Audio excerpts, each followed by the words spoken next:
Você arriscaria seu futuro por um estranho? Em meio ao barulho da rua, um homem simples parou sua bicicleta para ajudar uma mulher de terninho com o carro quebrado. Ele só não imaginava que o destino dele estava nas mãos dela, a juíza que o julgaria naquela mesma manhã.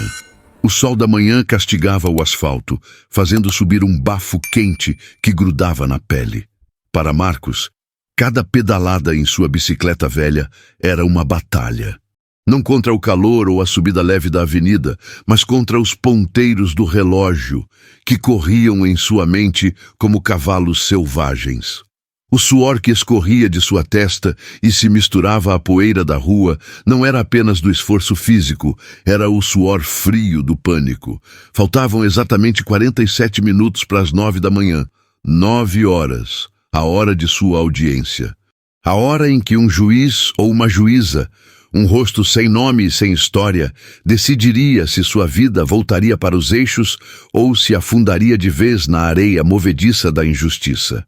A corrente da bicicleta rangia, um som metálico e cansado, o som da sua própria vida nos últimos 3 meses. Um esforço constante, barulhento e que parecia não sair do lugar. Ele fechou os olhos por um segundo, o suficiente para a imagem voltar com a força de um soco. A sala de seu antigo chefe, o seu Almeida. O rosto do supervisor Cássio, com um sorriso de cobra, de pé ao lado do chefe, e a acusação fria e absurda de que ele, Marcos, com 15 anos de empresa sem uma única mancha na carteira, havia roubado o material da obra. Uma mentira deslavada, plantada por Cássio por pura inveja, porque Marcos havia sido elogiado pelo engenheiro-chefe na semana anterior. E o seu Almeida, um homem que preferia acreditar na cobra a investigar a verdade, o demitiu por justa causa na frente de todos. A humilhação ainda queimava em seu peito como brasa viva. A justa causa era uma marca de ferro quente em sua dignidade, que o impedia de arrumar outro emprego, de receber seus direitos, de olhar nos olhos de sua esposa, Ana, e de sua filha, Júlia, e dizer que tudo ficaria bem. Aquela audiência era sua única chance de limpar seu nome. Era a chance de provar que a única coisa que ele tinha de valioso, sua honestidade, não podia ser roubada por uma mentira. O barulho das buzinas o trouxe de volta à realidade. Ele estava no meio do trânsito caótico, carros passando por ele, indiferentes à sua agonia. Ele olhou para o relógio de pulso, um modelo simples, presente de aniversário de sua esposa. 8h20. O fórum ficava do outro lado do centro da cidade. De bicicleta, no meio daquele trânsito, ele levaria no mínimo mais meia hora. Estava no limite. Seu advogado, um rapaz jovem do sindicato, havia sido claro. Marcos, não se atrase. A juíza do seu caso é a doutora Helena Assunção. Dizem que ela é extremamente rígida com horários. 1 minuto de atraso e ela pode encerrar o caso, dando ganho de causa para a empresa. Doutora Helena Assunção. O nome martelava em sua cabeça. Ele a imaginava como uma mulher de pedra sem coração, pronta para esmagá-lo com o martelo da lei. Ele pedalou com mais força, as pernas queimando, o coração batendo na garganta. Ele não podia falhar.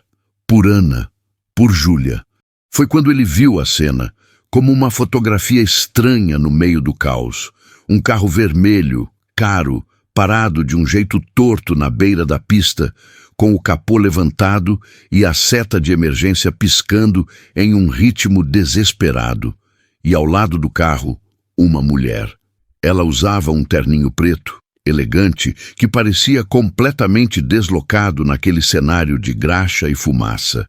Seu cabelo estava preso em um coque perfeito, mas alguns fios já escapavam, colados em sua testa suada. Ela olhava para o pneu dianteiro, que estava murcho e esvaziado no asfalto, com uma expressão que era uma mistura de raiva e desamparo total. Marcos viu quando ela chutou o pneu com seu sapato de salto, um gesto de pura frustração que quase a fez perder o equilíbrio. A imagem era tão patética e tão humana que o atingiu em cheio. Ele sentiu uma pontada de pena. Seu primeiro instinto, o instinto de sobrevivência, gritou para que ele seguisse em frente. Você não pode parar, é a sua vida que está em jogo, dizia a voz em sua cabeça. Ele desviou o olhar e pedalou mais rápido, tentando deixar a cena para trás. Mas a imagem da mulher, com as mãos na cabeça, olhando para o céu como quem pede socorro divino, não saía de sua mente. Ele pensou em sua esposa, Ana, se um dia o carro dela quebrasse e ela ficasse sozinha, desamparada, na beira de uma avenida perigosa. Ele gostaria que alguém parasse. Ele, que estava indo para um tribunal lutar por justiça, poderia simplesmente virar as costas para alguém que precisava de uma ajuda tão básica. A corrente da bicicleta pareceu pesar 1 tonelada. A injustiça do mundo não era só a que acontecia com ele. Estava ali, na indiferença de dezenas de carros que passavam por aquela mulher sem nem diminuir a velocidade. Com um suspiro pesado, um suspiro que parecia carregar o peso de sua provável derrota no tribunal, Marcos freou. Encostou a bicicleta em um poste, o coração apertado de angústia pela sua própria decisão, e atravessou a rua em direção ao carro vermelho. Ele não sabia, mas aquele simples ato de bondade que o condenava ao atraso era o primeiro e mais importante depoimento que ele daria à justiça naquele dia. Ao atravessar a rua, empurrando sua bicicleta, Marcos se sentiu como um peixe pequeno nadando em direção a um tubarão. A mulher o viu se aproximando e sua postura mudou instantaneamente.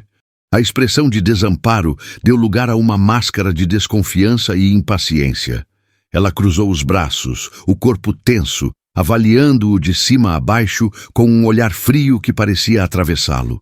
Viu suas roupas simples, suadas, a graxa em suas mãos, a bicicleta velha. Para ela, naquele momento, ele não era uma ajuda em potencial, mas mais um problema, uma ameaça que se somava ao pneu furado e ao relógio que corria.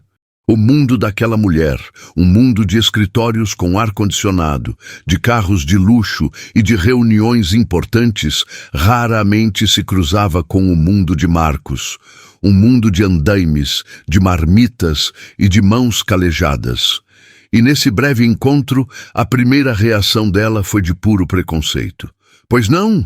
O que o senhor deseja? Ela perguntou. E sua voz era exatamente como Marcos imaginava a voz da juíza de seus pesadelos. Cortante, ríspida, sem espaço para gentilezas. A pergunta não era um convite, era uma barreira.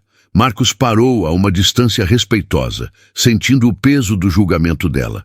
Ele, que estava a caminho de ser julgado em um tribunal, já estava sendo condenado ali, no meio da rua. Engoliu em seco, a boca seca pelo nervosismo e pelo calor. Bom dia, senhora. Eu vi que o pneu do carro está no chão. A senhora precisa de uma ajuda para trocar? Ele disse, a voz saindo mais baixa do que ele pretendia. Ela soltou uma risada curta, sem humor. Uma risada de puro desprezo. Ajudar? O senhor com uma bicicleta? Acha que vai resolver isso com o quê? Com um remendo de pneu de bicicleta? Ela ironizou. Eu já chamei o seguro, obrigada. Não preciso de nada.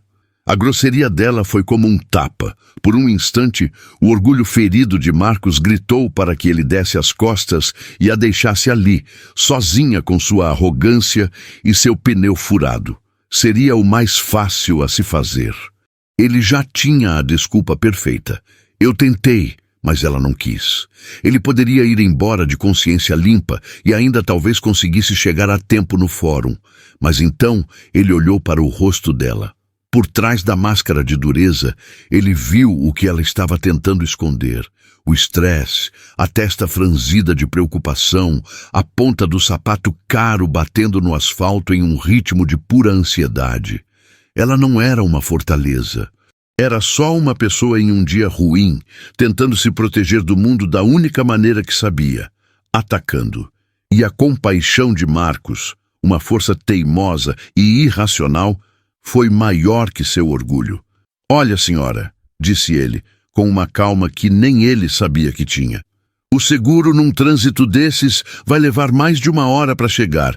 Eu sei trocar um pneu. Leva uns 15 minutos. Se a senhora tiver o estepe e a chave de roda no porta-malas, claro. Ele não esperou por uma resposta. Encostou sua bicicleta na calçada e caminhou até a traseira do carro. O porta-malas abre aqui? Perguntou ele, apontando para o botão, tratando a permissão dela como um fato consumado. A mulher ficou sem reação. A atitude dele, a calma e a certeza com que ele agia a desarmou completamente. Ela estava tão acostumada a dar ordens, a estar no controle, que a iniciativa daquele homem simples a deixou paralisada. Sem saber o que fazer, ela apertou o botão na chave e o porta-malas se abriu com um clique. O que se seguiu foi uma dança silenciosa de mundos opostos. Marcos, com a agilidade de quem passou a vida trabalhando com as mãos, tirou o macaco, o estepe e a chave de roda. Ele se ajoelhou no asfalto quente, sem se importar em sujar a calça já gasta. A mulher, que se chamava Helena, apenas observava, de braços ainda cruzados, mas agora com uma expressão de curiosidade substituindo a hostilidade. Ela o via lutar com os parafusos da roda apertados demais. Viu os músculos de seus braços se contraindo com o esforço, o suor pingando de seu queixo no chão sujo. Viu suas mãos, grossas e calejadas, trabalhando com uma precisão e uma força que ela nunca tinha visto de perto. Eram mãos de um trabalhador, mãos que construíam coisas, mãos que consertavam o que estava quebrado. Eram o oposto exato de suas próprias mãos, de unhas bem feitas, que passavam o dia assinando papéis e digitando em um computador. "O senhor vai se atrasar para o seu compromisso", ela disse de repente. A voz dela já não era tão dura. Havia um tom de constatação, talvez até um pingo de culpa. Marcos parou por um segundo para enxugar o suor da testa com as costas da mão, deixando uma marca de graxa em sua pele. Ele olhou para o relógio. 8h40. O tempo havia voado. O pânico voltou a apertar seu peito, mas ele o escondeu. "Vou sim, senhora, mas a senhora também ia. Pelo menos agora só um de nós vai se atrasar muito." A simplicidade da resposta dela a atingiu. Ele não estava se lamentando, não estava jogando a culpa nela. Estava apenas constatando um fato, com uma dignidade que a deixou sem palavras. Ele terminou de trocar o pneu, apertando o último parafuso com um gemido de esforço. Levantou-se, as costas doendo, a camisa encharcada de suor, as mãos pretas de graxa. O trabalho estava feito. Ele pegou o pneu furado e o guardou no porta-malas junto com as ferramentas. Tudo com um cuidado e uma organização que impressionaram Helena. Ele não era um amador. Aquele homem sabia o que estava fazendo. E ele o fez sem pedir absolutamente nada em troca, mesmo sabendo que isso lhe custaria caro. O que ela não sabia era o quão caro aquele ato de bondade realmente custaria a ele, e o quanto, em poucas horas, ela teria o poder de multiplicar ou de quitar aquela dívida. Assim que fechou o porta-malas, o dever cumprido, a realidade caiu sobre Marcos como uma laje de concreto. Ele olhou para o relógio. 8h55. 9 horas era a audiência. Ele tinha 5 minutos. 5 minutos para atravessar o coração da cidade, encontrar o fórum, passar pela segurança, achar a sala correta no 3º andar e estar de pé, impecável, na frente da juíza que odiava atrasos. Era impossível. O desespero o atingiu com uma força física, esvaziando seus pulmões. Ele não podia mais ir para casa se limpar. Teria que ir assim, sujo de graxa, encharcado de suor, cheirando a trabalho e a derrota. Ele correu para sua bicicleta, a adrenalina do pânico lhe dando uma força que ele não sabia que tinha. "Senhor!" Ele ouviu a voz da mulher gritar atrás dele, mas já não era mais ríspida. Tinha um tom de urgência, quase de súplica. "Espere, eu nem sei seu nome. Como posso agradecer?" Ele mal virou a cabeça.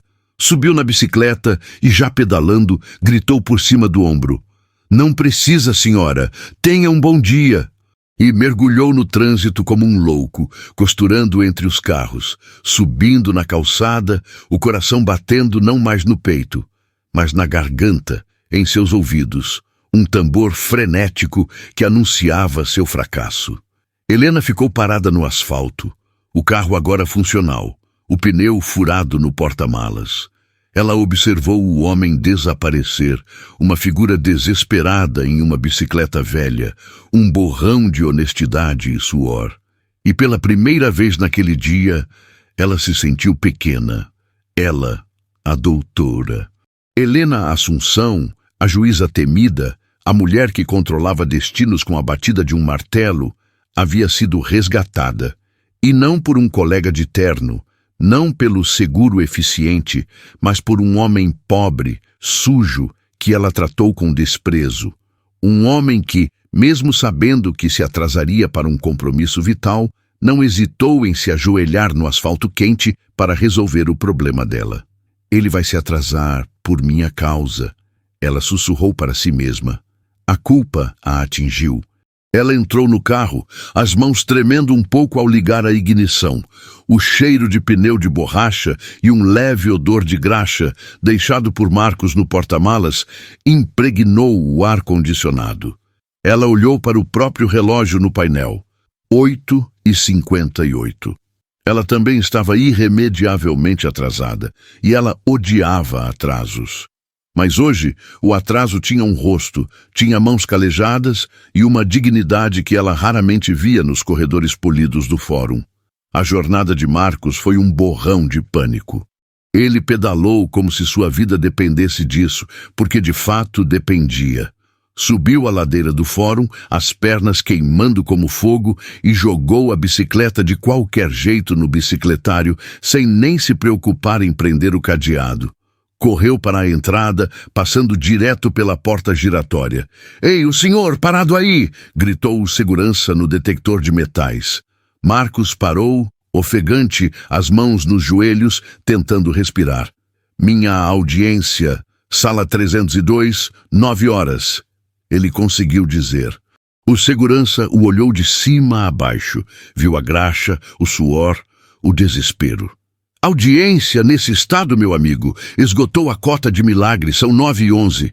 Pode sentar ali e esperar, mas já vou avisando. A doutora Helena é osso duro. Se ela já chamou, o senhor perdeu." As palavras "perdeu" ecoaram na cabeça de Marcos. Ele se arrastou até o banco de plástico, o corpo derrotado, a alma esvaziada. O advogado dele, o jovem doutor Otávio, apareceu na porta da sala, o rosto pálido. "Marcos, pelo amor de Deus, onde você estava? A juíza chamou seu nome 3 vezes. O advogado da empresa já pediu o arquivamento por abandono." Marcos tentou explicar, falou do pneu, da mulher, mas sua voz era um sussurro. "Não importa, Marcos. Acabou. Nós perdemos." Enquanto Marcos recebia sua sentença de derrota no corredor do térreo, no 3º andar, a doutora Helena Assunção finalmente chegava ao seu gabinete. Ela entrou como um furacão, jogando a bolsa em cima da mesa. 9h15. Seu oficial de justiça a esperava, com uma cara de poucos amigos. "Doutora, bom dia." "Pensei que não vinha. A pauta das 9 já foi para o espaço. O caso Marcos Oliveira contra a construtora Almeida já chamei 3 vezes. O réu não apareceu. O advogado da empresa está pedindo o arquivamento por abandono da parte." Helena parou, a mão no meio do caminho para tirar o paletó. Marcos Oliveira. O nome não lhe disse nada. Apenas mais um nome em uma pilha de processos. "Abandono." Ela repetiu, a voz carregada de irritação. "Pois que seja. Se a parte não tem o respeito de comparecer na hora marcada, não sou eu que vou esperar. Determine o arquivamento e chame o próximo caso." Ela se sentou em sua cadeira de couro. A raiva de seu próprio atraso, sendo descontada no primeiro processo que viu pela frente. Ela ainda sentia o cheiro fraco de graxa em suas mãos, uma lembrança irritante do homem que a atrasou. Mal sabia ela que, ao assinar aquela sentença de arquivamento, ela estava cometendo a primeira e mais grave injustiça de sua carreira, contra o mesmo homem que, 1 hora antes, havia sido seu único salvador. A engrenagem da lei havia começado a moer e estava prestes a triturar o homem errado. O mundo de Marcos desabou ali, naquele corredor de plástico bege, sob as luzes frias do fórum. As palavras do Dr. Otávio, "Acabou, Marcos, nós perdemos", não eram apenas um resultado de audiência. Era uma sentença de vida. A palavra justa causa agora estava gravada em sua carteira de trabalho para sempre, como um atestado de culpa, um carimbo de desonestidade. Ele, que tinha tanto orgulho de seu nome, que ensinava a sua filha Júlia que a coisa mais valiosa que um homem tem é sua palavra, agora era para a lei um ladrão. O advogado ainda falava, explicava os termos técnicos, dizia que poderiam tentar recorrer, mas que seria difícil, caro, demorado. Marcos não ouvia. Seus ouvidos zumbiam. Ele apenas assentiu, como um boi indo para o matadouro. Deu as costas e saiu do prédio, o peito oco. O segurança que o barrou na entrada nem o olhou quando ele passou. Ele era, de novo, invisível. Apenas mais um fracassado. Ele caminhou até sua bicicleta. O sol agora estava a pino, cruel e indiferente. Cada parte de seu corpo doía. A pedalada de volta para casa foi uma tortura, mas não pelo esforço. Foi pela vergonha. A bicicleta, que antes era seu ganha-pão, sua ferramenta de liberdade, agora parecia pesada, carregada com o peso de sua escolha. Cada carro que passava por ele parecia rir de sua desgraça. Ele não teve coragem de ir direto para casa. Como ele olharia para Ana? O que ele diria a Júlia? Que o pai dela, o herói dela, tinha perdido a chance de provar sua inocência porque estava trocando o pneu de uma mulher rica que o tratou como lixo? A ideia era tão absurda, tão amarga, que fez seu estômago revirar. Ele parou em um posto de gasolina na entrada de seu bairro. Foi até o banheiro sujo, trancou a porta e se olhou no espelho. A imagem que o encarou de volta era a de um fantasma. O rosto manchado de graxa, os olhos vermelhos de cansaço e de lágrimas que não ousavam cair. Ele abriu a torneira e tentou se limpar. Esfregou o sabão em barra com força, mas a graxa, entranhada em suas mãos calejadas, na sua pele, não saía. Era como a acusação. Uma sujeira que grudava, que manchava, que não importava o quanto ele esfregasse, ainda estava lá. Enquanto Marcos tentava inutilmente limpar as marcas de seu ato de bondade, a doutora Helena Assunção estava em seu gabinete com o ar-condicionado no máximo, tentando apagar as marcas de seu dia ruim. A pilha de processos em sua mesa era sua fortaleza. Ali, ela era a lei. Ela era a ordem. Ela já havia assinado dezenas de sentenças, sua mente afiada como um bisturi, cortando os problemas, decidindo destinos. O caso Marcos Oliveira já estava no fundo da pilha de arquivados, esquecido, mas algo a incomodava. Um cheiro fraco, mas teimoso, de borracha e graxa. Vinha de suas próprias mãos. Ela as havia lavado 3 vezes desde que chegou, mas a memória do cheiro e a memória do homem não saíam de sua cabeça. Ela se lembrava do olhar dele quando ela foi ríspida. Ele não revidou. Ele não se diminuiu. Ele apenas ofereceu ajuda e ele se atrasou. O senhor vai se atrasar para o seu compromisso. Vou sim, senhora. A calma dele, a dignidade dele. Que compromisso seria tão importante a ponto de fazê-lo pedalar como um louco, mas não importante o suficiente para impedi-lo de parar por uma estranha? Um desconforto, uma emoção que ela raramente sentia, começou a crescer em seu peito. Culpa. Ela, a juíza, que se orgulhava de seu senso de justiça impecável, havia sido profundamente injusta naquela manhã, antes mesmo de vestir sua toga. Ela havia julgado aquele homem pela roupa, pela bicicleta, pela graxa. E ele, em resposta, lhe deu uma lição de caráter que a envergonhava. Ela tentou afastar o pensamento. Tinha mais 10 audiências para conduzir. Não podia se dar ao luxo de pensar em um homem sujo que a atrasou. Mas o pensamento era como a graxa, teimoso, grudento. Ela se sentiu suja. Mal sabia ela que a sujeira em suas mãos era o único vestígio da inocência de um homem que ela, minutos antes, havia condenado sem nem sequer olhar seu rosto. A ironia do destino era tão cruel que, se fosse revelada, nem a juíza mais dura conseguiria suportar. Marcos finalmente chegou em casa. Abriu o portão de ferro rangendo, o barulho anunciando sua chegada. Ana estava na porta da cozinha, secando as mãos em um pano de prato. O sorriso dela morreu quando viu o rosto do marido. Ela não precisou perguntar o que aconteceu. Ela sabia. O corpo dele gritava derrota. Você perdeu, não foi? Ela sussurrou, o medo em sua voz. Marcos não conseguiu encará-la.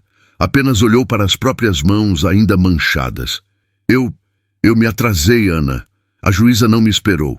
Arquivou o caso. Ana levou a mão à boca. O ar lhe faltou. Se atrasou. Mas, Marcos, você saiu daqui com 3 horas de antecedência. O que aconteceu? A bicicleta quebrou? E então ele teve que confessar. Teve que contar seu ato de bondade como se fosse um crime, um pecado, uma traição. Eu parei no caminho. Tinha uma mulher.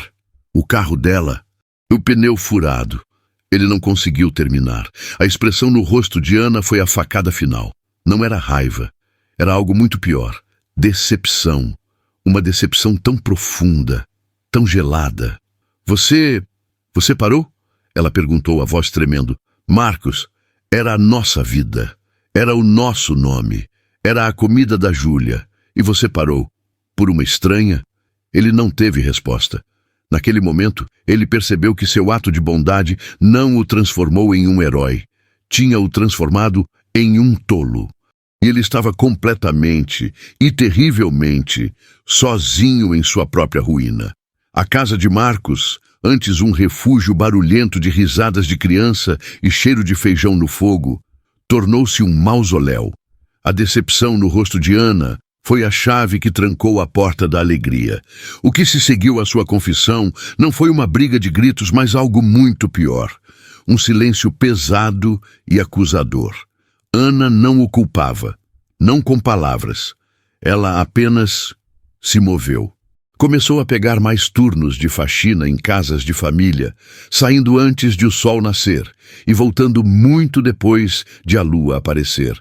Os ombros caídos sob um cansaço que ia além do corpo.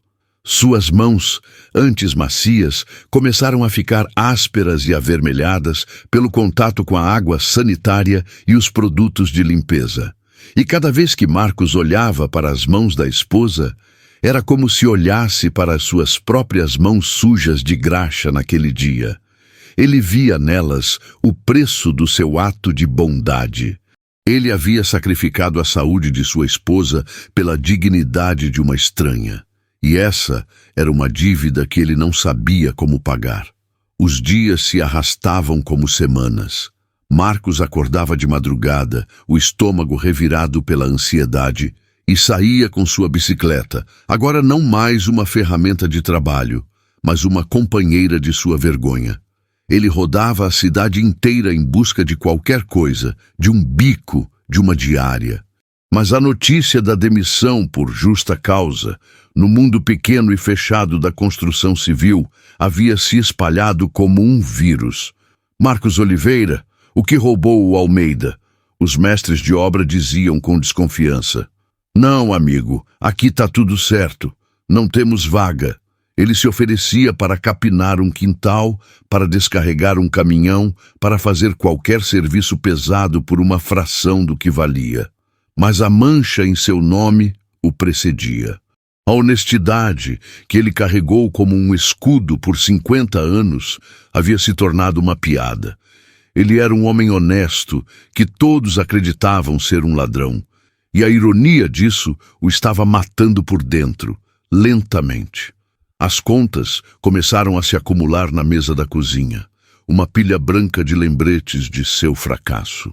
O aviso de corte de luz chegou em um envelope vermelho, agressivo. A pequena Júlia, com a intuição afiada das crianças, percebeu a nuvem escura que pairava sobre a casa. Ela parou de pedir para brincar no parque, parou de perguntar ao pai sobre seu dia.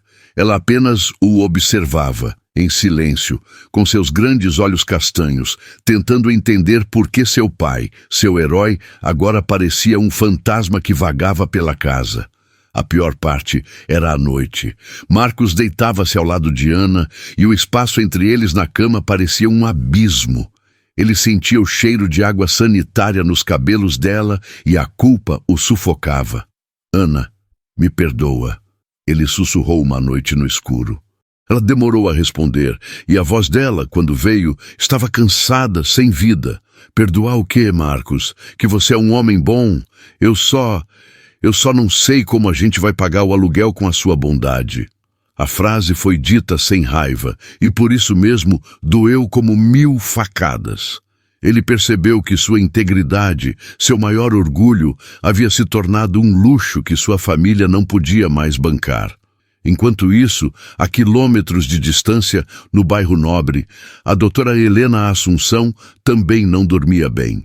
O mundo dela, de lençóis de linho e silêncio perfeito, estava sendo perturbado por uma inquietação que ela não reconhecia. Ela tentava se concentrar em seus casos, em suas sentenças, mas sua mente teimava em voltar àquele dia. Voltava ao homem sujo de graxa, a calma em seu olhar, a sua recusa em aceitar agradecimento. A culpa que ela sentiu inicialmente foi se transformando em algo mais profissional e irritante, uma ponta solta, um detalhe fora do lugar. Ela, que se orgulhava de sua lógica e de sua capacidade de enxergar além das aparências em seu tribunal, havia falhado miseravelmente na rua. O cheiro de graxa em suas mãos, que ela esfregou até a pele ficar vermelha, parecia ter se transferido para sua consciência, e o processo Marcos Oliveira contra a construtora Almeida não descia. Ela o havia condenado por atraso. Mas, e se o atraso dele fosse justamente por estar ajudando-a? A possibilidade era tão terrivelmente irônica que ela tentava afastá-la. Mas a ideia não a largava. Era uma coceira em seu cérebro. No dia seguinte, ela foi trabalhar. Mas a inquietação a acompanhava. Ela dirigia seu carro vermelho, agora com o pneu devidamente consertado, mas o estepe ainda no porta-malas a lembrava da cena. Ela chegou ao fórum, vestiu sua toga, mas sentia-se uma fraude. Sentou-se em sua cadeira alta, pronta para julgar, mas se sentia a única culpada no recinto. Entre uma audiência e outra, ela não resistiu. Pediu ao seu oficial de justiça: traga-me o processo arquivado ontem, o de Marcos Oliveira. O oficial a olhou surpreso. Mas, doutora, já foi para o arquivo morto. Eu não perguntei onde estava. Eu mandei trazer. Ela disse, a voz ríspida de sempre, mas agora usada para esconder sua própria incerteza. Minutos depois, a fina pasta estava em suas mãos. Ela a abriu. Eram poucas páginas. A petição inicial, a contestação da empresa e os documentos do autor, Marcos Oliveira, carteira de trabalho e uma foto 3x4. Quando seus olhos bateram na foto, seu coração deu um salto e parou. O rosto no papel estava mais jovem, barbeado, de camisa limpa, mas os olhos eram inconfundíveis. Eram os mesmos olhos calmos, dignos e tristes do homem que trocou o pneu dela. Era ele. Não havia a menor sombra de dúvida. Ela, a juíza Helena Assunção, havia arquivado o processo, destruído a última chance do homem que, horas antes, a salvara no meio da rua. A revelação a atingiu como uma tontura, o sangue fugindo de seu rosto. A injustiça que ela cometeu não era mais uma possibilidade teórica. Tinha um rosto, e era o rosto de seu benfeitor. A pasta do processo caiu da mão de Helena. As folhas se espalharam pelo tapete caro de seu gabinete, mas ela não se moveu. O mundo, antes tão sólido, tão organizado, tão preto no branco, parecia girar em câmera lenta. O rosto na foto 3/4, o rosto de Marcos Oliveira, olhava para ela com uma inocência que agora parecia uma acusação. Era ele. Sem a graxa, sem o suor, mas era ele. O homem da bicicleta. O homem que ela tratou com desprezo. O homem que sacrificou seu último pingo de esperança para ajudá-la. E ela, a doutora. Helena Assunção, a personificação da justiça, a mulher que se orgulhava de sua lógica fria e de sua imparcialidade, havia acabado de cometer o ato mais injusto de sua vida. O arquivamento que ela assinou com um floreio de raiva por seu próprio atraso não foi um ato processual. Foi uma execução. E ela era a carrasca. O silêncio em seu gabinete era ensurdecedor, quebrado apenas pelo zumbido do ar-condicionado, que de repente parecia gelado demais, frio como o erro que ela acabara de cometer. Ela se sentou, o corpo pesado. A toga pendurada em seu cabideiro parecia zombar dela. A Justa. Era seu apelido nos corredores do fórum. Um apelido que ela carregava com orgulho, uma armadura contra a bagunça do mundo. Ela se tornou juíza por um motivo muito pessoal. Um motivo que ela enterrou fundo em suas memórias. Lembrou-se de seu pai, um marceneiro simples, um homem de mãos grossas e calejadas, exatamente como as de Marcos.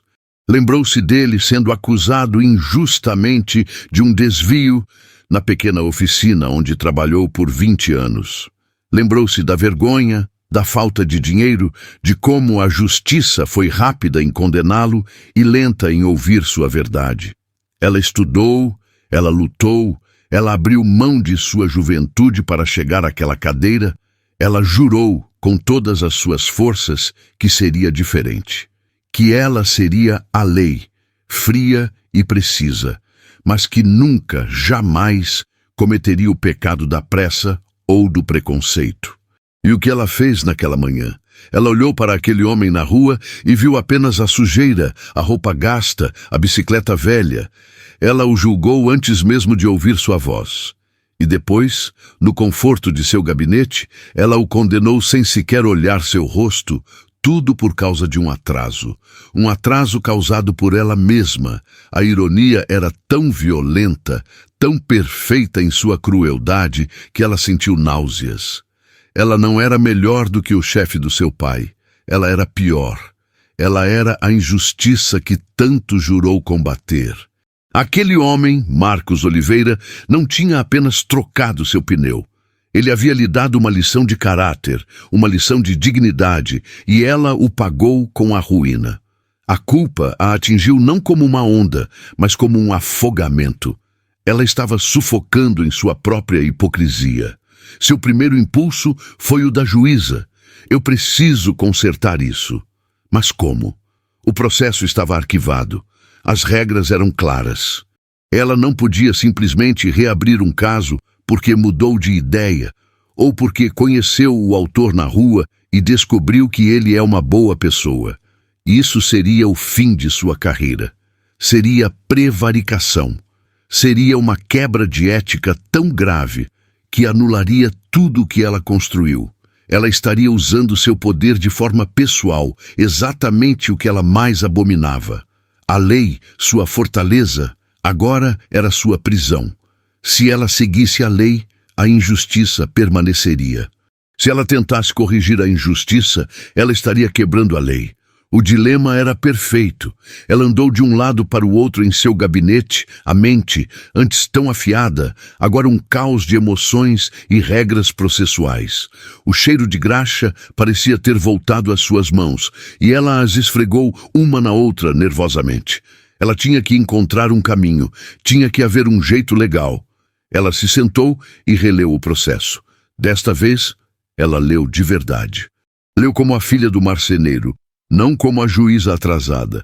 Viu a acusação da empresa, furto de ferramentas. Viu a prova, uma única declaração de um supervisor. Viu a defesa de Marcos, 15 anos de serviço. 15 anos sem uma única advertência. 15 anos de ficha limpa. E viu o endereço dele, em um bairro operário do outro lado da cidade. Ela respirou fundo. A raiva que sentia pela manhã voltou, mas agora tinha o alvo certo, a construtora Almeida e seu advogado sorridente. Isso aqui é uma farsa, ela sussurrou para si mesma. A prova é fraca, circunstancial. Qualquer juiz atento veria isso. Mas ela não tinha sido uma juíza atenta. Ela tinha sido uma mulher irritada com um pneu furado. Ela precisava vê-lo. Precisava ouvir a história dele, mas no tribunal. Ela pegou o telefone, o coração batendo com a força de um martelo. Ela ia fazer algo que nunca fez antes. Ela ia usar seu poder para dobrar as regras até o limite. Ela ligou para o seu oficial de justiça. Antônio, localize o Dr. Otávio, o advogado do sindicato no caso Oliveira que arquivamos hoje. Diga a ele que eu identifiquei um erro material grave no meu despacho. Um erro que vicia o ato. Diga que estou anulando o arquivamento de ofício e remarcando a audiência. Houve um silêncio do outro lado. Mas, doutora, um erro material? Gaguejou Antônio, que sabia que ela nunca cometia erros assim. Você ouviu o que eu disse, Antônio? Ela cortou, a voz fria como aço, escondendo o tremor em seu peito. Remarque para a primeira hora de amanhã, 8 da manhã, e intime a outra parte. Mande que tragam o supervisor, a testemunha. Eu quero todos eles aqui. Ela desligou o telefone antes que ele pudesse contestar. Suas mãos estavam geladas. Ela havia acabado de mentir. Havia inventado um erro material que não existia. Ela havia quebrado seu próprio código de honra. Mas a justiça, a verdadeira justiça, não a dos livros, mas a dos homens, exigia isso. Amanhã ela estaria sentada naquela cadeira, e Marcos Oliveira entraria por aquela porta, e ele a reconheceria. Ele olharia para o rosto da juíza que decidiria seu destino, e veria a mulher do carro quebrado. O que aconteceria naquele momento, ela não tinha a menor ideia. Ela só sabia que a audiência de amanhã não seria sobre ferramentas roubadas, seria sobre a dívida de uma alma. A volta para casa foi uma via crucis. Cada pedalada era um golpe, cada carro que passava era uma testemunha de sua vergonha. Quando Marcos abriu o portão de ferro rangendo, o som foi como um gemido. Ana estava na porta, e o sorriso dela morreu no instante em que seus olhos encontraram os dele. A derrota de Marcos era um cheiro, uma cor, uma sombra que o acompanhava. A confissão dele foi um sussurro quebrado na cozinha pequena e abafada. Eu me atrasei, Ana. Eu parei. E parei para ajudar uma mulher na rua. O carro dela, de pneu furado. E a reação de Ana foi o golpe final. Não foi um grito. Foi o silêncio. Um silêncio gelado. Uma decepção tão profunda que congelou o ar. Ela não disse, você é um tolo. Ela não disse, você nos traiu. Ela apenas se virou, foi para o tanque no quintal e começou a esfregar a roupa com uma fúria silenciosa. E aquele som, o som do sabão sendo raspado no tecido, o esfrega-esfrega rítmico e duro, se tornou a trilha sonora do fracasso de Marcos. Era o som da raiva dela, do cansaço dela, da acusação que ela não precisava fazer com palavras. As horas se arrastaram. O sol se pôs e a casa ficou na penumbra. Ninguém acendeu a luz da sala para economizar. O aviso de corte, aquele envelope vermelho, continuava sobre a mesa, uma ameaça que agora era uma certeza. Julia, a filha, sentindo o ar pesado entre os pais, pegou seu prato de arroz e feijão e foi comer no chão do seu quarto, sozinha, abraçada ao seu urso de pelúcia. Marcos estava sentado na cadeira de plástico da cozinha, a cabeça entre as mãos. As mesmas mãos que ainda tinham vestígios de graxa sob as unhas. Ele se sentia um verme, um homem inútil, cuja bondade era uma maldição que trazia miséria para sua família. Ele ouvia o esfrega-esfrega vindo do quintal. Ana estava ali no escuro, lavando roupa de outras famílias para ganhar alguns trocados, castigando as mãos, porque o marido dela tinha um coração bom demais e uma cabeça oca. Ele não sabia o que era pior. A fome que se aproximava, ou a vergonha que o consumia. Foi então que o silêncio foi quebrado. O celular barato de Ana, que estava em cima da geladeira, começou a tocar, vibrando com um barulho irritante. O som era tão inesperado que fez Marcos dar um pulo. Ana entrou, secando as mãos no avental, o rosto fechado. Ela olhou para o número. Desconhecido, disse ela, com a voz morta. Deve ser cobrança. Ela atendeu com raiva, pronta para desligar. Alô? Quem é? Houve uma pausa.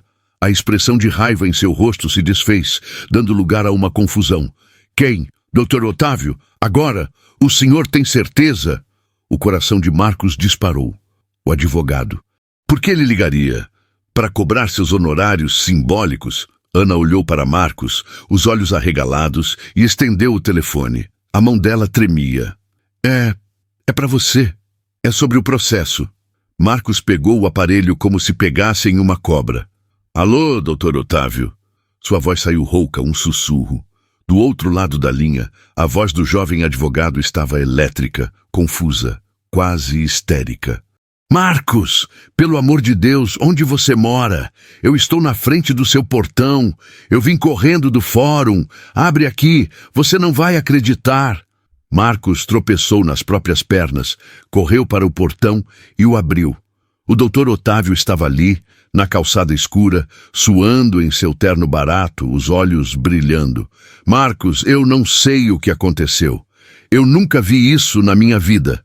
Ele dizia, atropelando as palavras. A juíza, a doutora Helena, ela anulou a decisão. Ela anulou o arquivamento. Marcos apenas o encarava, sem entender. Anulou? Mas como assim? O senhor disse que... Eu sei o que eu disse, mas ela desfez. Ela publicou uma nota dizendo que cometeu um erro material no despacho. É mentira, Marcos. Eu vi o despacho. Não tinha erro nenhum. Mas ela usou isso, essa desculpa técnica, para trazer o processo de volta à vida. Ela remarcou a audiência. É amanhã, 8 da manhã, na sala dela. O advogado segurava os ombros de Marcos, chacoalhando-o, como se tentasse acordá-lo de um transe.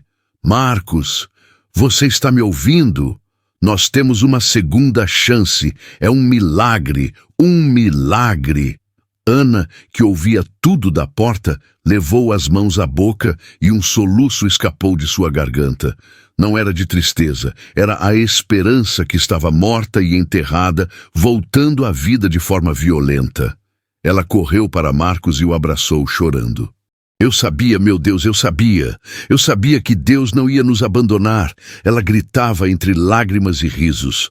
Mas Marcos não conseguia se mexer. Ele não sentia alegria. Sentia um medo gelado. Um medo que subia por sua espina.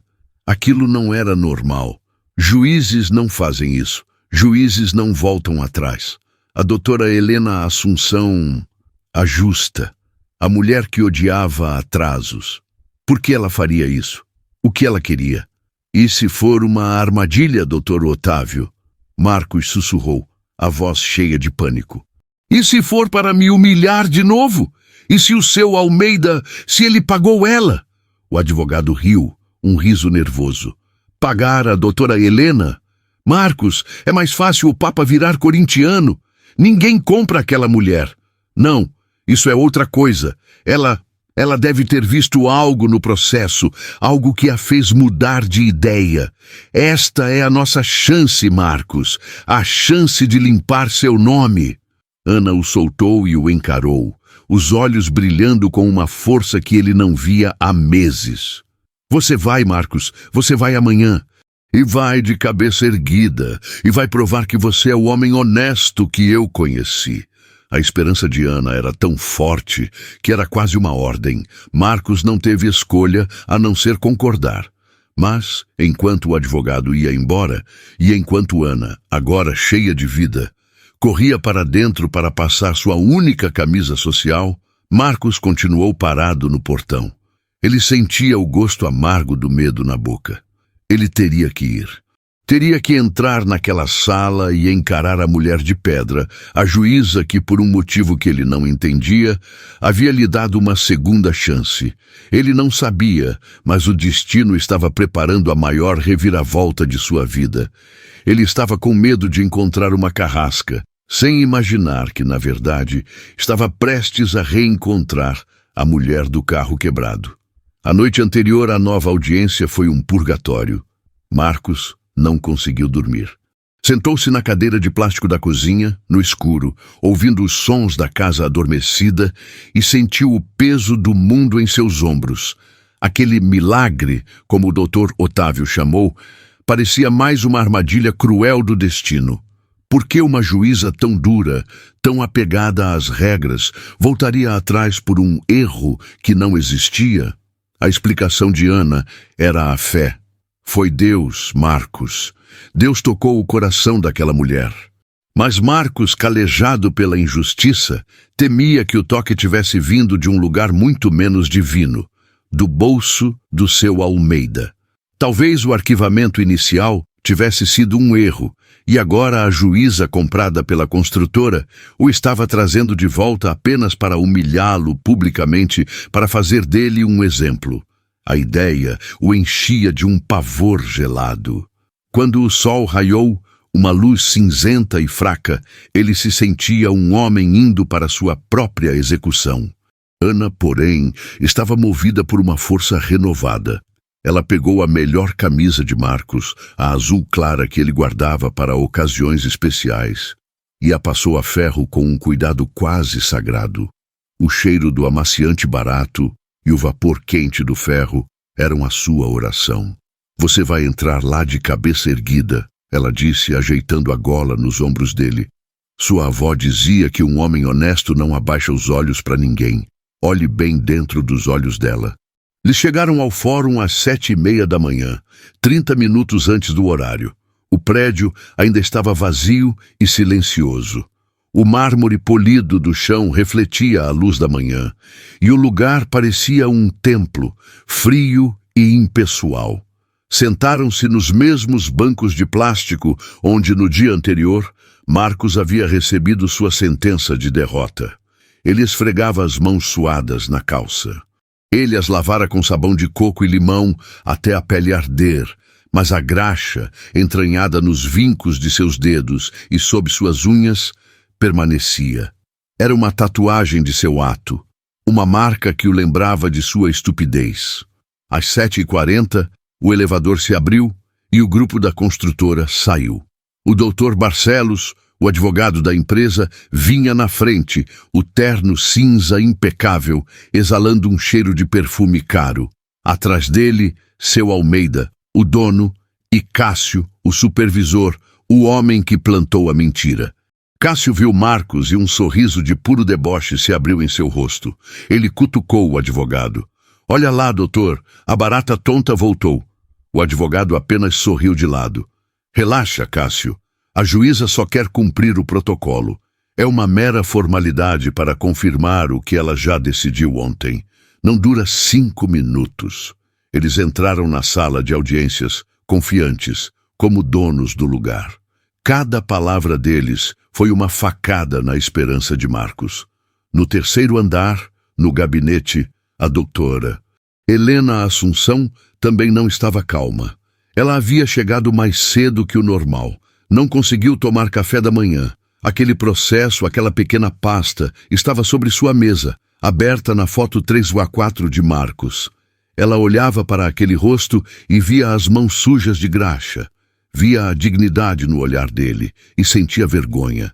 Ela havia quebrado o código de ética de sua profissão, mentido em um despacho oficial.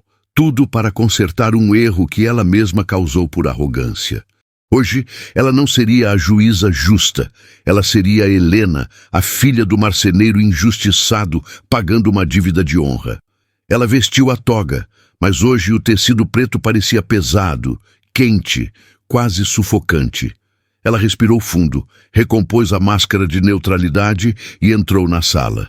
Ela não olhou para o lado da empresa. Seus olhos foram direto para a porta por onde o autor entraria. Ela estava pronta. Bom dia a todos. Sua voz soou, fria e metálica, preenchendo o silêncio da sala. Dando início à audiência de instrução e julgamento do processo de Marcos Oliveira contra a construtora Almeida. Que entre o autor e seu advogado. Marcos se levantou. As pernas pareciam feitas de gelatina. Ana apertou sua mão.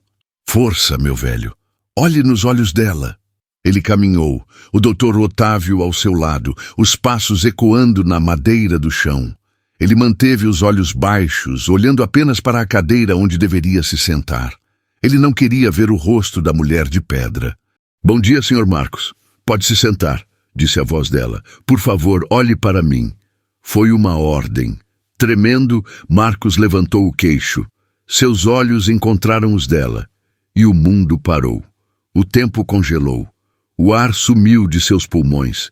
Aquele rosto, aquele cabelo preso em um coque, aqueles olhos frios. Não era uma mulher de pedra desconhecida.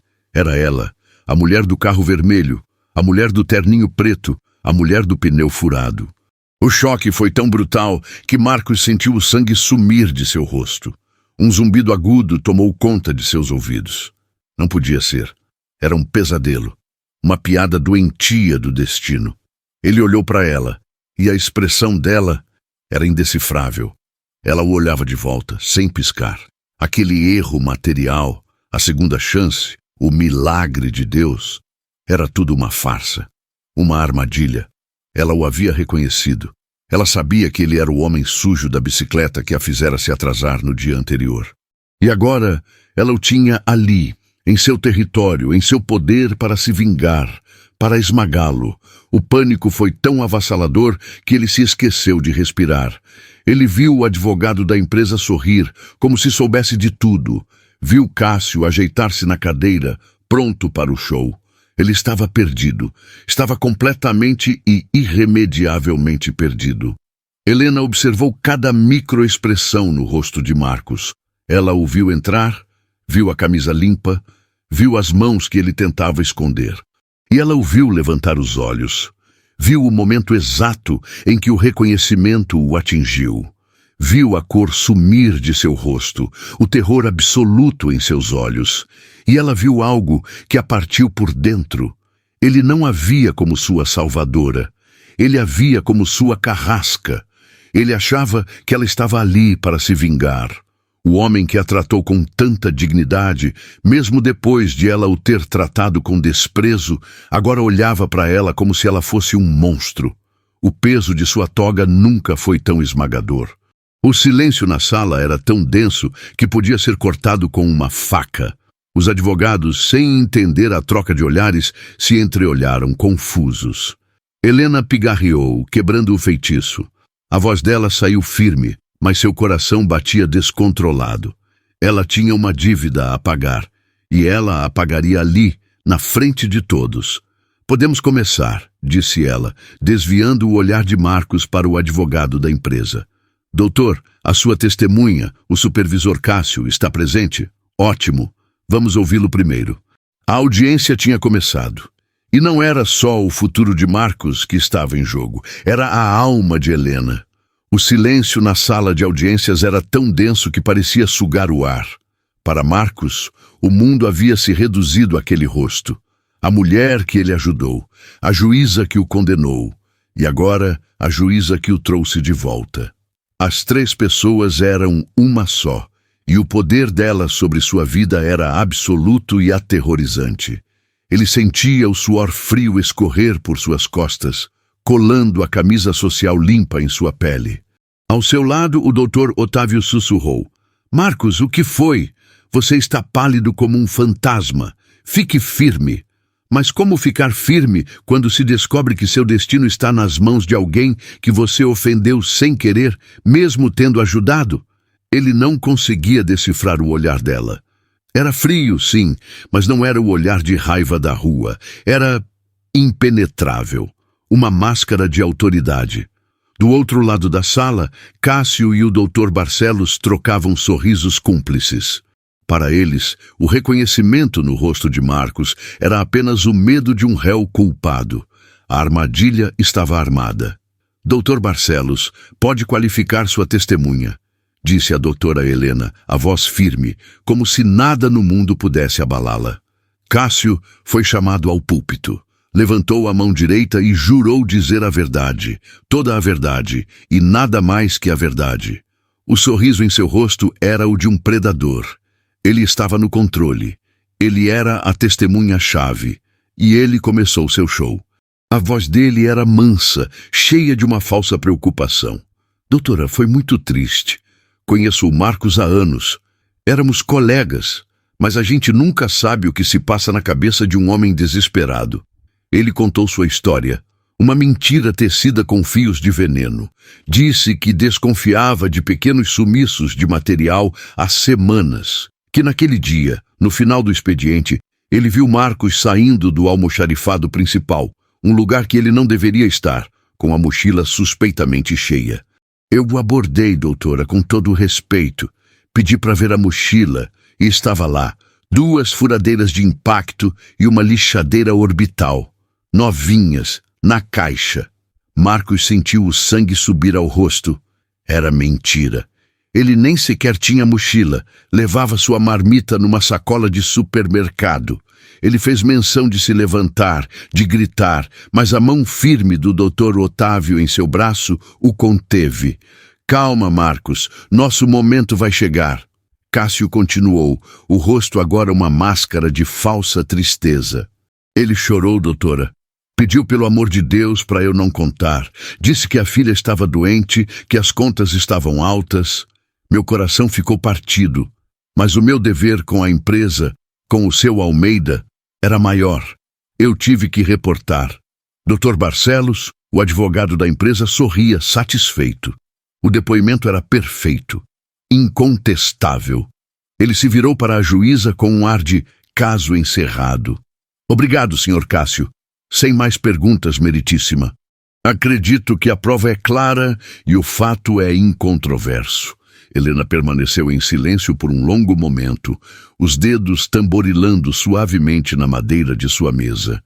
Ela olhava para Cássio, não com raiva, mas com um interesse quase científico, como um biólogo olhando um inseto sob uma lâmpada. Senhor Cássio, ela começou, a voz calma, quase gentil, o que fez o supervisor relaxar ainda mais. O senhor disse que ele estava saindo do almoxarifado principal, correto? Isso mesmo, doutora. Saindo de lá. E o senhor o abordou imediatamente? Sim, senhora, na hora. E ele confessou? Chorou? Pediu para o senhor não contar? Ela continuou, a voz suave. Exato, doutora. Como eu disse, foi uma cena triste. Cássio estava inflando. Ele estava brilhando. O advogado da empresa sorria. O doutor Otávio, ao lado de Marcos, começou a murchar. A juíza estava apenas confirmando a história, e então o tom dela mudou. A gentileza sumiu, e o que restou foi o aço. Curioso, disse ela, pegando a pasta do processo. Muito curioso, porque na sua declaração assinada que o senhor deu à empresa e que foi anexada a este processo, o senhor disse algo bem diferente. Ela colocou os óculos lentamente. O senhor disse, e eu cito, eu peguei o funcionário Marcos Oliveira dentro do almoxarifado, escondendo as ferramentas em sua mochila. Mas agora, sob juramento, o senhor diz que o pegou saindo. Dr. Barcelos se mexeu na cadeira, o sorriso sumindo. Cássio ficou pálido. Bem, doutora, é a mesma coisa, dentro, saindo... Não, Sr. Cássio, a voz dela cortou o ar. Não é a mesma coisa. Uma é invasão, a outra é uma suposição. Qual é a verdade? A que o senhor assinou para demitir seu colega ou a que o senhor acabou de jurar dizer? O pânico surgiu nos olhos de Cássio. Foi saindo. Eu me confundi na hora de escrever. O senhor se confundiu? Helena apertou. O senhor também se confundiu sobre a mochila? O senhor... Marcos alega na defesa dele que nem sequer usa mochila, que leva sua comida em uma sacola plástica. Cássio começou a suar frio. Naquele dia ele estava de mochila. Eu vi. O senhor viu? E as ferramentas estavam na caixa? Sim, novinhas, disse Cássio, tentando recuperar a firmeza. Interessante, porque as furadeiras de impacto desse modelo, segundo a nota fiscal anexada pela própria empresa de vocês, não vêm em caixas. Elas vêm em maletas plásticas. O senhor se confundiu sobre isso também? O silêncio na sala era total. Dr. Barcelos se levantou de um salto. Pela ordem, meritíssima, a doutora está induzindo a testemunha, está coagindo. Sente-se, doutor. A voz de Helena trovejou, uma explosão que fez todos, inclusive Marcos, pularem na cadeira. Sente-se, eu não estou coagindo ninguém, eu estou buscando a verdade, algo que o seu cliente parece ter esquecido de fazer antes de demitir um homem com 15 anos de casa. E o senhor... Cássio! Ela se virou para ele, os olhos em chamas. O senhor está sob juramento. Mentir para a justiça é crime. O senhor quer sair daqui hoje como testemunha ou como réu por falso testemunho? Cássio desmoronou. Literalmente. As pernas bambearam, ele se agarrou ao púlpito tremendo da cabeça aos pés. Doutora, o seu Almeida, ele queria cortar custos. Ele me pediu... Ele não precisou dizer mais nada. O castelo de mentiras ruiu. Doutor, Barcelos sentou-se, o rosto da cor de cera. Seu Almeida, na fileira de trás, parecia ter encolhido. Marcos assistia a tudo aquilo como se estivesse fora do corpo. O terror havia se transformado em um choque profundo. A juíza, a mulher do carro quebrado, ela não estava se vingando. Ela o estava defendendo. Ela o estava salvando. Ela o reconheceu, sim, mas não para puni-lo. Ela o reconheceu e por isso estava demolindo o supervisor mentiroso com a precisão de um cirurgião. Ele olhou para ela, para a postura reta, para o rosto impassível, para o poder que emanava dela. E pela primeira vez na vida, ele entendeu o que era a verdadeira justiça. Não era uma mulher de pedra. Era uma mulher que havia olhado nos olhos da verdade, na rua, suja de graxa, e agora não aceitava nada menos do que isso dentro de seu tribunal. Ele não sabia o que sentir. Só sabia que a mulher que ele parou para ajudar era, de fato, a pessoa mais poderosa que ele já conheceu. E ela estava inegavelmente do seu lado. O silêncio que se seguiu ao desmoronamento de Cássio foi o silêncio de um prédio que acabou de implodir. A poeira da mentira baixava, revelando as ruínas da farsa da construtora. Cássio tremia, agora chorando lágrimas patéticas de autopiedade. Um homem que se destruiu com a própria língua. O Dr. Barcelos, o advogado de terno impecável, estava lívido, folheando seus papéis de forma inútil, como se procurasse uma saída de emergência em uma sala selada. Seu Almeida, o dono da empresa, tinha o rosto de um homem que acabou de ver seu império desvalorizar em segundos. Ele fuzilava Cássio com um olhar de ódio puro, não pela mentira, mas por ter sido pego nela. Do outro lado, o Dr. Otávio, o jovem advogado do sindicato, tinha a boca aberta, olhando de seu cliente para a juíza, como se não conseguisse acreditar na cena que acabara de presenciar. E Marcos não conseguia se mexer. O terror que o paralisou agora dava lugar a uma emoção nova e avassaladora. Um alívio tão profundo que doía. Era como se um peso de 100 quilos, que ele carregava nos ombros há meses, tivesse sido subitamente removido. O ar voltou aos seus pulmões em um soluço alto e engasgado, que ele tentou esconder com a mão. As lágrimas que ele segurou por tanto tempo, de raiva, de vergonha, de desespero, finalmente vieram, escorrendo por seu rosto, lavando a sujeira invisível de sua honra. Ele chorava em silêncio, o corpo sacudindo, enquanto assistia à mulher que ele ajudou na rua se transformar diante de seus olhos, na sua salvadora. A doutora Helena Assunção deixou o silêncio se estender por mais um instante, permitindo que o peso da verdade se assentasse sobre todos na sala. Então, ela respirou fundo, pegou seu martelo e o bateu na mesa. O som, seco e definitivo, fez todos pularem. Sua voz agora não era mais a de uma investigadora. Era a voz da lei em sua forma final.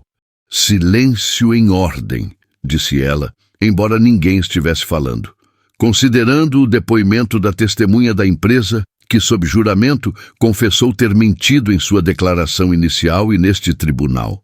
Considerando a ausência total de qualquer outra prova material que corrobore a acusação de furto, e considerando o histórico de 15 anos de serviço exemplar do autor, este juízo não tem outra alternativa a não ser declarar a verdade. Ela olhou diretamente para Marcos.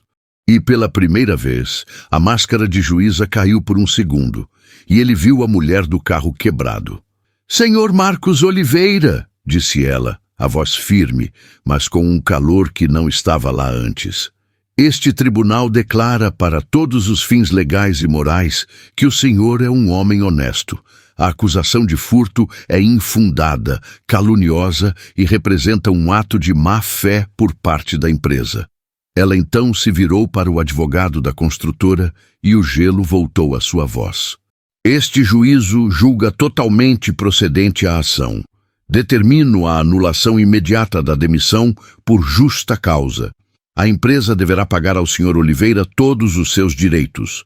Aviso prévio, férias vencidas e proporcionais com acréscimo de 1/3, 13º salário proporcional e a liberação imediata das guias para o seguro-desemprego e o saque do fundo de garantia, acrescido da multa de 40%. Ela fez uma pausa, olhando para suas anotações. O doutor Otávio, ao lado de Marcos, tinha um sorriso que ia de orelha a orelha, mas Helena ainda não havia terminado.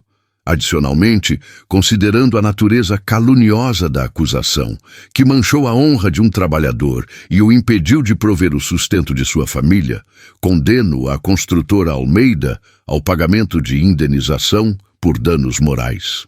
Ela citou um valor que fez Marcos engasgar. Era mais do que ele ganharia em 5 anos de trabalho.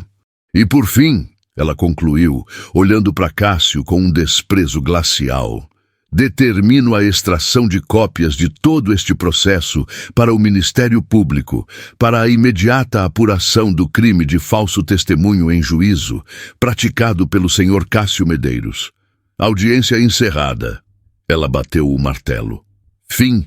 O que aconteceu em seguida foi um borrão. Ana, que assistia a tudo da plateia, soltou um grito de choro e correu, passando pela barreira e se jogando nos braços de Marcos. Os dois caíram de joelhos no chão do tribunal, abraçados, chorando uma mistura de alívio, alegria e exaustão. Era o fim do pesadelo. Dr. Otávio pulava, abraçando seu cliente. Do outro lado, seu Almeida e Dr. Barcelos saíam da sala como ratos, sem nem olhar para trás, deixando Cássio sozinho, sentado, pálido, entendendo que sua vida, como ele a conhecia, tinha acabado. Marcos, amparado por Ana e pelo advogado, se levantou. Seu único pensamento era agradecer. Ele precisava agradecer aquela mulher. Ele olhou para a cadeira alta da juíza, mas ela já não estava mais lá. Tinha saído por sua porta privativa. Eles saíram para o corredor. O mesmo corredor onde no dia anterior Marcos havia sido um homem derrotado. Agora ele era um homem livre, um homem com o nome limpo, um homem vindicado. E então ele a viu. No final do corredor, perto dos elevadores, a doutora Helena Assunção estava parada, conversando com seu oficial de justiça. Ela já havia tirado a toga. Estava novamente com seu terninho preto, elegante. Ela parecia apenas uma mulher, não mais uma juíza.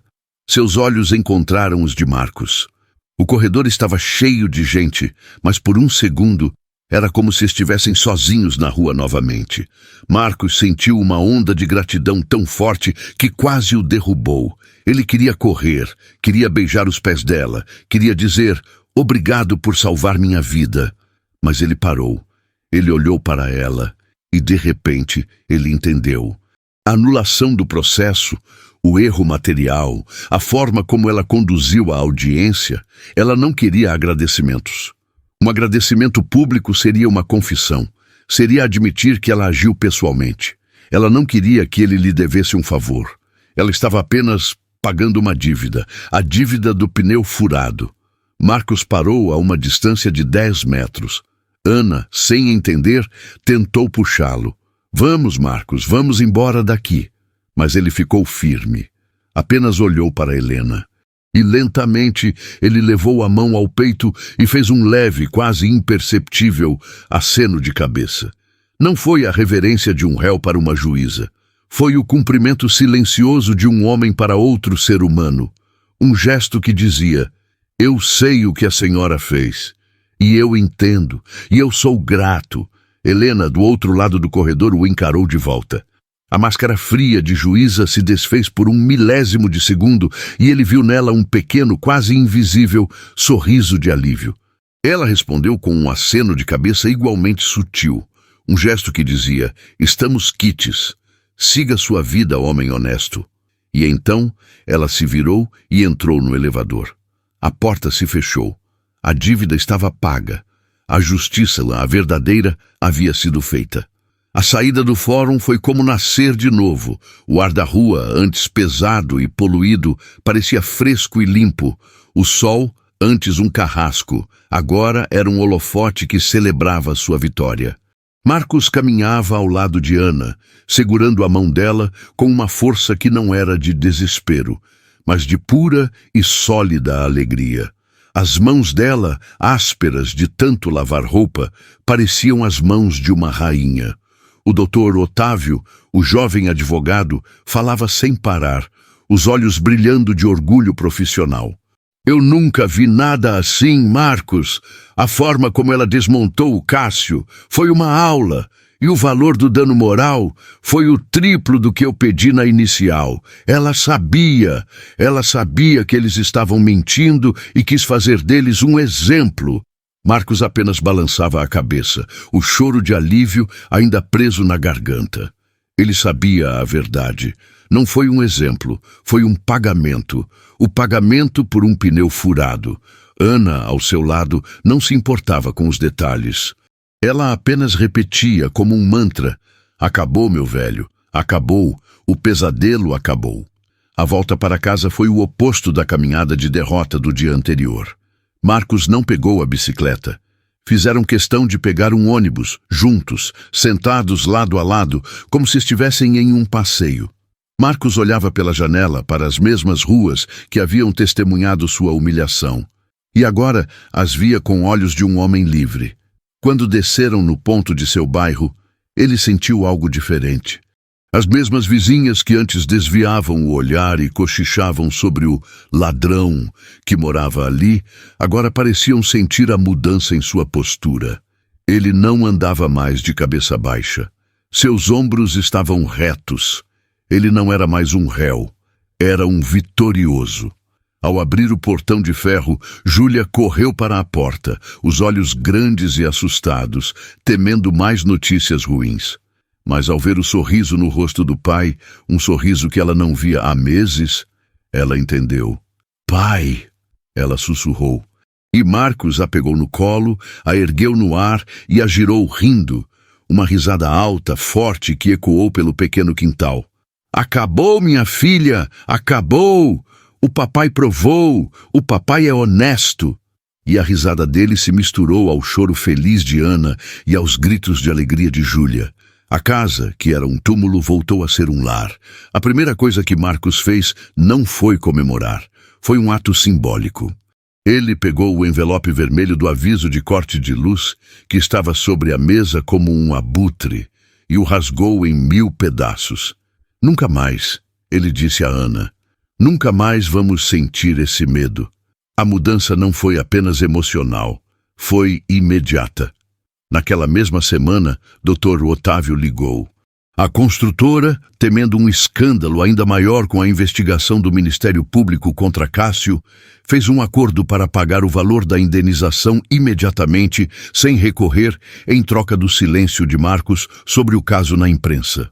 O dinheiro caiu na conta de Marcos, uma conta que nunca teve mais que algumas centenas de reais. E o número que apareceu no extrato era tão grande que parecia um erro de digitação. Marcos e Ana olharam para o papel no caixa eletrônico e os dois desabaram a chorar ali mesmo. Não era choro de alegria, era o choro de quem não precisa mais ter medo. Era o choro da libertação. A vida de Marcos foi virada do avesso, mas desta vez para o lado certo. A primeira conta que ele pagou foi o aluguel atrasado. Depois, a luz, a água, o armazém da esquina. Com o que sobrou, ele não comprou um carro, nem uma televisão de tela plana.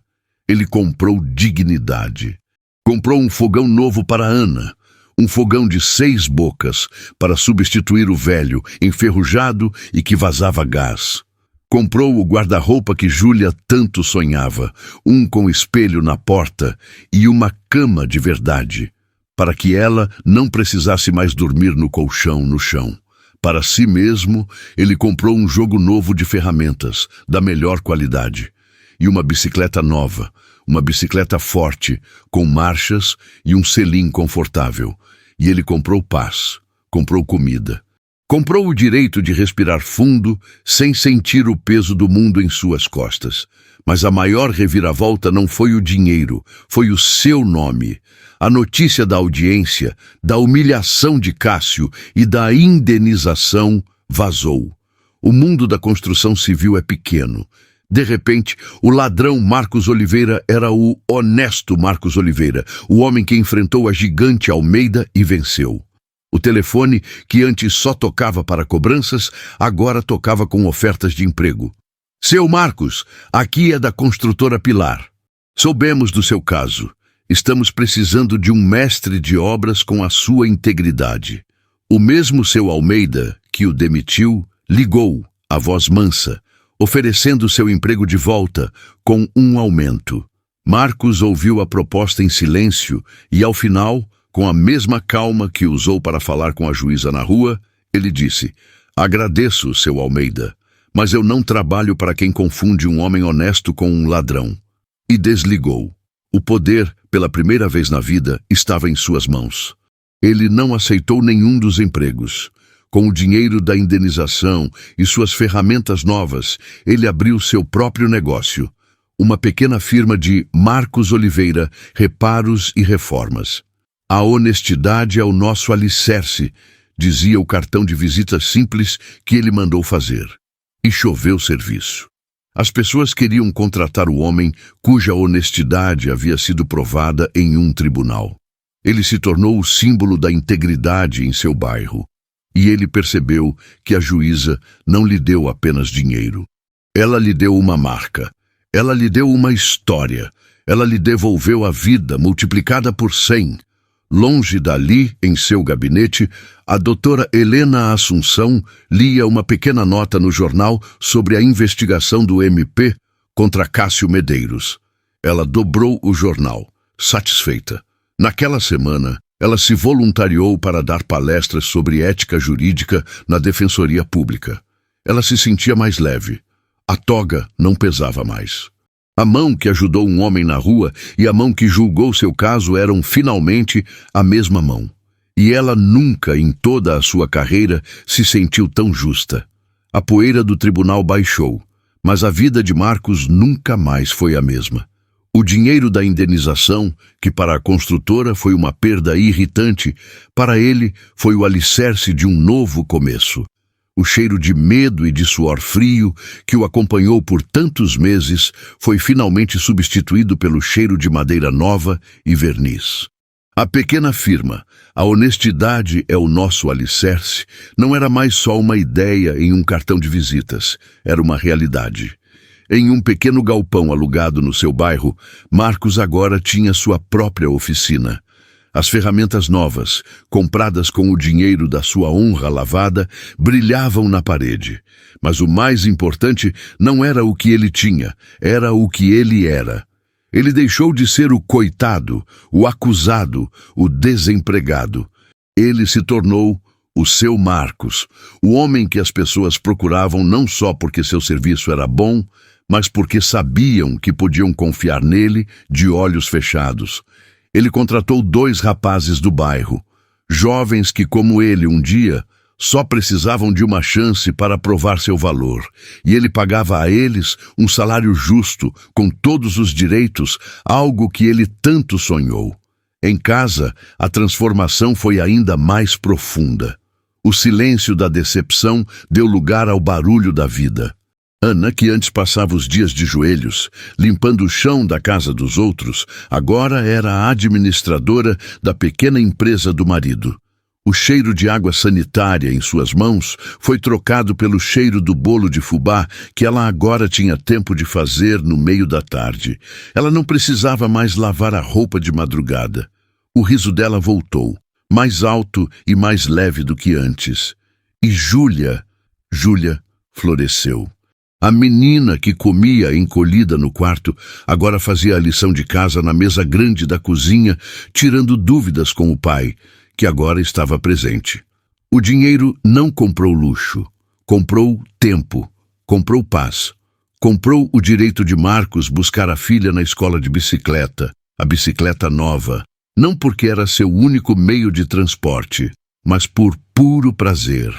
E às vezes, em seus caminhos pela cidade, ele passava por aquela mesma avenida onde tudo aconteceu. Ele olhava para o acostamento e se lembrava da mulher de terninho, do pneu furado, do cheiro de graxa. Ele não sentia raiva. Ele não sentia orgulho. Ele sentia apenas uma calma profunda. E ele sabia, com uma certeza que arrepiava sua alma, que se visse outro carro quebrado, ele pararia de novo, porque a bondade, para ele, não era uma escolha. Era quem ele era. Do outro lado da cidade, a doutora Helena Assunção também mudou. Por fora, ela continuava a mesma. A juíza dura, a justa, a mulher de poucas palavras e sentenças implacáveis. Mas por dentro, algo havia se quebrado e se reconstruído de um jeito novo. Seu oficial de justiça, Antônio, foi o primeiro a notar. A doutora, que antes tratava cada processo como um número, agora parecia ouvir. Ela passou a olhar para os réus, para os trabalhadores simples que entravam em sua sala, não como estatísticas, mas como pessoas. Ela se lembrava do terror nos olhos de Marcos, o homem honesto que ela quase destruiu. Ela se lembrava das mãos calejadas de seu pai, o marceneiro, e ela se tornou uma juíza ainda mais dura com os mentirosos, mas infinitamente mais humana com os injustiçados. Aquele erro material, a mentira que ela contou para salvar Marcos, foi a única mancha em sua carreira. E, ironicamente, foi o ato do qual ela mais se orgulhava. Ela nunca mais viu Marcos. Mas de vez em quando passava por uma obra e via um homem simples de bicicleta, ela sentia uma pontada de gratidão. Aquele homem sujo de graxa não salvou apenas o dia dela. Ele salvou a alma dela. Ele a lembrou porque ela havia escolhido aquele trabalho em primeiro lugar. Ele a fez, finalmente, ser digna da toga que vestia. Essa história nos ensina uma lição poderosa. A vida não é uma linha reta, é um círculo, é uma roda gigante. O que você faz, o que você diz, o que você planta, tudo volta. Marcos parou para ajudar sem esperar nada em troca. Ele fez o bem porque era o certo a se fazer, mesmo que isso custasse seu futuro. E o futuro lhe foi devolvido em dobro. Helena, por um momento de arrogância, cometeu uma injustiça terrível. Mas ela teve a humildade de reconhecer seu erro e a coragem de consertá-lo, mesmo que isso arriscasse sua carreira. E agora eu te pergunto, e você?